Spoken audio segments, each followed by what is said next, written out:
Todd Bender is my guest, and he is what Moira referred to a moment ago off air to me as a local hero, and he really is. He works in Hamilton and has done so now for almost 20 years with a ministry that he envisioned back when he was just a kid himself, called City Kidz, and we're going to talk about it at this Christmas time. I can't think of a more appropriate topic. Welcome, Todd. Thank you. Thanks, John.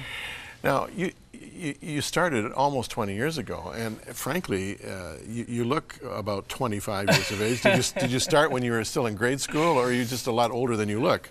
I think I am probably a lot older than I look, but no, I wasn't in grade school. But I was probably 21 when when I first started really what's now City Kidz, working on that vision to impact kids. Now, you were in Bible college. You were studying for the ministry, and for a number of reasons, you opted out early. Yes. And had you envisioned this ministry while you were still in college, or was it something that occurred to you after you got out?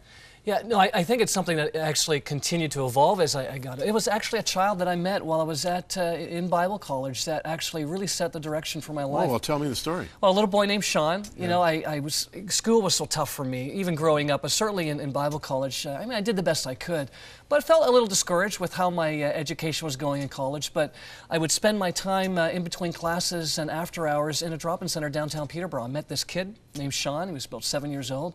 Just one of these kids that just needed a lot of love, tough home life. I became somewhat of a big brother to him. And then I remember over the course of about 4 months, we would go on bike rides, play basketball, hang out together. I was really on my own journey to try to find what God had for me in my life. And this little boy was trying to find the same, and so somehow we came together. And I remember one night, this is really what set the course for why I came to Hamilton and what I do now. We were walking home. It was a little later. It was dark out. It was near the end of the semester. I was really searching, saying, God, why am I here? I'm not doing great in school. I'm feeling like my parents are going to see my report cards just like grade school all over again. And as I'm walking along there, trying to, feeling sorry for myself, trying to figure out what God had for me, this little tough boy who didn't show a lot of affection because he hadn't experienced a lot of affection, made his way back to me. We were walking along some railroad tracks, I remember, and he made his way back to me. Without a word, he reached up and grabbed my hand and squeezed it. Almost like the empathy. He knew what I was experiencing. And something transferred that day. It's the most bizarre experience I had. God just supernaturally came into my heart, spoke to my heart and said, this is what it's about. There are kids just like Sean across the country that what they need is unconditional love. And Todd, that's what I called you to love these kids unconditionally. That was really the vision back in 1991 and remains the vision that propels us forward now to go into the inner city, to find the Seans in all these impoverished areas and just love kids. And then what you end up learning is that these kids are amazing, that God's got a plan for their life. And it's really not just about me giving out, we get something back from that. So that's been the experience that's propelled me forward, and to this day. Were you able to keep connected with Sean in any way? I get that question asked a lot, and I wish and I hope someday I can put a period at the end of that sentence to know how things turned out for Sean. Because shortly after that left, I went back not too long after to actually find him. Because I felt guilt for leaving it to begin with, but I couldn't find him. And to this day, I haven't heard from him. I don't know where he is. We even had a private investigator, believe it or not, try to track him down. So I'm hoping someday that I find out where Sean's at and reconnect. Now, did you tell him you were leaving? I did. Yeah. Yeah, I did. We had a quick conversation about it, and I felt, I felt that conviction of wanting to stay, but that pull that I needed to leave. And I remember him saying, he didn't get it, right? He would say, so you're coming back and we're going to play soccer next week, though, right? And so I remember having the conversation. It was a tough thing to do, and I probably still feel it to this day, but I knew I had to do it. Yeah. And I have to trust God that He's got Sean's in his hands. Why Hamilton? That was not initially planned. I once got lost in Hamilton as a teenager going to Redeemer College to go to a concert, and I got lost downtown, and every time I asked for directions, people kept saying, well, you know where the mountain is? And I'm looking for this mountain. And I said to myself, I am never coming back to this city ever again. And then lo and behold, through a series of conversations and events, I heard about these kids downtown Hamilton that were coming to this church, Crossfire, who, and they weren't sure what to do with them and wanted help. I responded to that call, and lo and behold, I ended up here in Hamilton. And now Hamilton is my home. The Hammer, we call it. The Hammer, I love it. Yeah. Now, you started this ministry in conjunction with the Crossfire Church. That's right. But eventually you moved on your own, right? Yes, that's right. Yeah, well, as things began to grow, I mean, the vision kept growing, and we kept trying to figure out what was the best concept to reach a lot of kids, because I've always had this vision for really kids across the country. But I also wanted to know them by name. I wanted to make sure that there was that one-on-one relationship contact, and that's really the philosophy behind City Kidz. Create an experience, a large event that they can come out to celebrate, learn that God loves them, has a plan for their life, but also that every child that's part of City Kidz would be known by name. We want to make sure that not only they know God loves them and has a plan for their life, but there's people from City Kidz that love and care about them too. 2,200 kids in Hamilton now, every week are visited in their homes. Somebody knows their name, is loving them. And that all started with one little boy named Sean. Everyone is visited in their home? Every week, everyone gets visited. Yeah, every single week. It's a critical part to what we do. Any idea, just ballpark percentages, how many of these kids are living in fatherless homes? Well, I can tell you, in my route alone, there's probably 3 or 4, mostly single parents in the area I visit in Hamilton, mostly single parents. And there is a lot of them that are either living with just their fathers, or a lot of single moms. So it would be hard to put a percentage to it, but there is a high percentage. And we know that single parents, that's where the highest concentration of poverty is with our single moms. You know, single moms to me are heroes. I'm just so impressed with single moms. Many of them are working 2 and 3 part-time jobs, and their cupboards are more empty than full, and if they have a car, it needs winterizing, but they can't afford it. Yes. And I say to churches, let's get with the program here. Let's get the men together in the church and get her car serviced, shingle her roof, and women give her 3 days off and give her $1,000, send her to a spa, and while she's gone, clean her house and put food in those cupboards, and if the kids are out of control, put the fear of God in the kids. It's not rocket science, and yet in many ways the church has been ignoring single parent homes far too long, and there you are right in the midst of it. Now, give us a little bit idea of what you do, and I know we have a little clip we'll throw in here in a minute, but what is it that you do? Well, the concept's very simple. I mean, it's all based on the fact of Matthew 22 basically says this: love God with all your heart, soul, mind, and strength, and love your neighbor as yourself. Yeah. That's where we focus. It's all about loving kids, bringing love to the inner city, loving the kids, loving the families, not judging them. But the concept in terms of the program, every child has transportation to and from the program, so we have buses that pick them up right at their door, take them right to City Kidz, to the experience, the show on Saturday, and right back again. So you've got transportation, you've got our Saturday program, which for 90 minutes, they walk through that back door, in our case the Playhouse Theater, and we transport them to this imaginary world where all things are possible, where it's this place where God just surrounds them with love through the people. It's an amazing place to be. So for 90 minutes they're just surrounded by love. There's singing, there's games, whipped cream pie that gets smucked in someone's face. So all the slapstick comedy that's there too. They're laughing, they're filled with joy. Back on the bus, they go back home, and then we visit them in their homes during the week. So home visits, Saturday comes along, they pick them up on the bus, do it all again week after week. Now, when you're doing these home visits, I'm sure, it'd probably be the exceptional case where you don't encounter some kind of a need in that home. How do you deal with the overwhelming needs that these kids and their homes represent? Well, we do the best we can, right? So when we see needs, we have connections to the agencies in Hamilton. So what we're able to do in our case is, if we see something, whether it's clothing, whether it's food, whatever the case may be, we're able to connect them to some of the other agencies. And Hamilton has some phenomenal agencies that can really help out and fulfill those needs. A lot of times, all mom needs and all the kids need is just someone in their life that cares about them. When we knock on that door and we listen to them for 3 to 5 minutes, and the child is at the door jumping up and down, excited about City Kidz, we're asking about homework, we're asking about school, mom's sharing about their week, just that 5 minutes of somebody in their life that actually cares about them, willing to take the time to validate their circumstances, it is a powerful thing that brings hope to the whole family. What do you do at Christmas? This is probably our favorite time of the year. But 15 years ago, visiting in the homes, we once encountered some parents and we see this all the time now, where mom's facing Christmas. She's got a decision to make. Either she pays the rent, puts food on the table, or she gets that Christmas gift her child's been asking and circled in the catalog. Yeah. It's a tough place to put parents. They're in this angst. So as we watched this, we said, what can we do to help alleviate some of these challenges? So we created Gift of Christmas, which is basically every Christmas, every child gets a personalized gift, Christmas stocking filled with candies and toys, and then we do the big Christmas party to celebrate. You said a personalized gift? Personalized gift, yes. Whoa.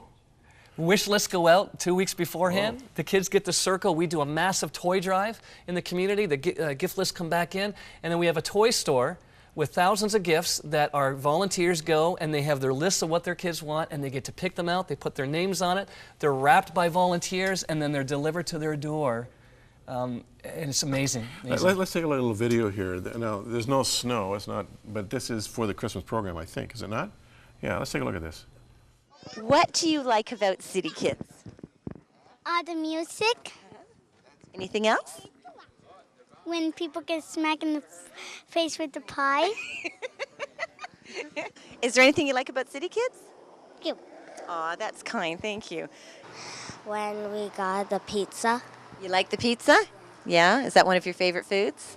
Yeah? Guess what it is tomorrow? McDonald's! My daughter was invited by a friend of hers, or one of her close friends, and she decided to go. And I sent her, and she enjoyed it. So she invited her brother, and her brother went last week for his first time, and he enjoyed himself, and they both want to go again. I learned that you have to be respectful to God and learn more things, and always try new things and be respectful. Very nice. We get to go up stage and we get candy. Is that your favorite? Is that your favorite part? Yeah.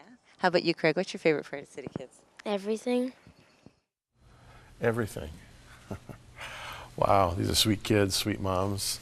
And it's these home visits that where you get this list of gifts. And do you do any special Christmas program at the same time? Yeah, absolutely. What do you do? Yeah, well, we do a whole celebration where they come to the Playhouse Theater, and it's a Christmas show that we put on, and it all packaged with what Christmas is all about. You know, that God gave the greatest gift in love through Jesus, right? Now, tell me about your team, the infrastructure that makes this happen. Yeah, that's, we have 3 sessions on a Saturday that are back-to-back. So when 10 buses are out picking the next session up, there's a session on, and a half hour later, they're coming through the back door while the first session's exiting out the front door. So it takes about 200 volunteers on a Saturday to make all this happen, as well as a handful of full-time staff as well. It's quite a production. How did you generate that volume of volunteerism? You know, City Kidz has got this, it's this culture that people want to be part of. What happens is we get people to come down for a tour. We say, come down and see what it's about. They get absorbed in this atmosphere and they see the kids and they feel the love that's coming from the kids. They want to be part of it. We don't have to call our volunteers to show up. You know, I often hear from Sunday school teachers saying, I can't get enough volunteers in my Sunday school. Every week I'm making announcements at church, and we never have to call our volunteers to show up to visit their kids because they're so connected to the children that they wouldn't think of doing anything else. So that's driving it now. They're telling their friends who tell their friends, and our volunteer base continues to grow that way. Now, when you've got 200 volunteers and you've got full-time staff and you have your own route, as you called it, how do you order your time? I mean, you must find yourself increasingly forced into administrative issues, or do you have someone who handles that for you? I actually do now. Yeah, my role has changed dramatically. Yeah. It seems to change every other week now because of the growth we've had. But yeah, it is hugely administrative. I think one of the things about City Kidz is that we find great volunteers, great people, and we put them in the place of their strengths, and that allows the organization to run efficiently. So we have great administrators, great volunteers. You know, I have a retired school teacher who's been with me now for almost 11, maybe 12 years. He actually volunteers probably 45 hours a week. Travels with me, and absolutely phenomenal. He keeps my ADD in check, I think, is what he does, looks after the details. But it's a team effort, Jim. This is not a one-man show, it's a team. You mean ADD is not just a childhood affliction? It sticks with you for your whole life? Yeah, apparently it does, yes. Oh, dear. Now, you're expanding into other parts of Canada. You said a few minutes ago you have a vision for the kids right across the nation. Tell me about your expansion. Well, I mean, when I first came to Hamilton, I mean, the idea in my heart was I had this heart for kids across the country, and Hamilton soon became my home, and I kind of shelved that vision because the need was so great in our own city here in Hamilton that I thought, let's just focus on this. But eventually, over time, a decade and a half later, that vision started emerging again. We were getting calls from people around the country and out of the country saying, tell us what you're doing. We're hearing about City Kidz. And about 2 years ago, I began to travel just to see the need across the country, to try to find people like us with the same heart, same vision. And we met these wonderful people, shared a vision, not even to say we want you to start a City Kidz, but really to say, what are you doing? How can we work together to help the kids in our nation? I read an article in Maclean's magazine about our First Nations kids. Broke my heart. We went to Regina. These beautiful kids there. We went and eventually started City Kids. So there's a City Kids Regina, Ottawa, City Kids Ottawa now. There's kids in Ottawa that are coming out every Saturday, and it's beginning the first seeds of seeing something we hope that will take off across the country. How are you supported? City Kids is supported largely by just individuals who give of their donations and time. It's people who fall in love with City Kids and decide to support. We do have some corporations that support as well. Our local churches support as well. But probably 80% of our funding base is made up of individuals who say, I believe in what City Kids is doing, and they make a monthly donation. They go to our website, they check it out, and they learn about us.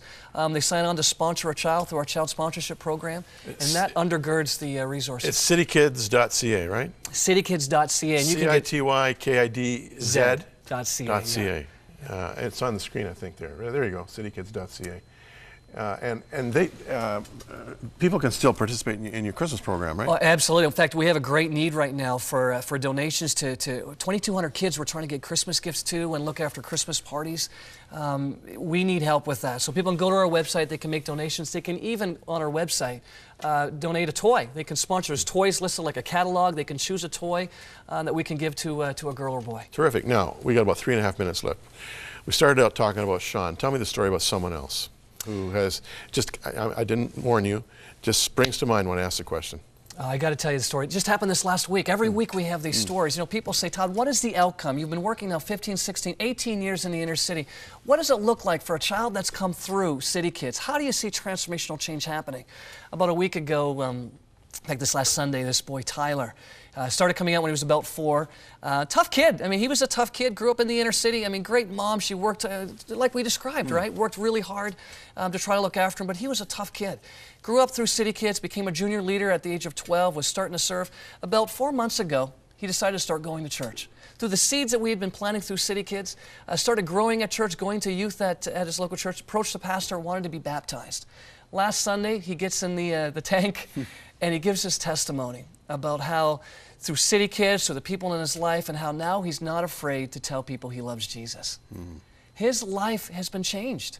And we don't take total credit for that. His mom, the people in his life, but City Kids was a catalyst to see that happen. So when people say, what is City Kids about?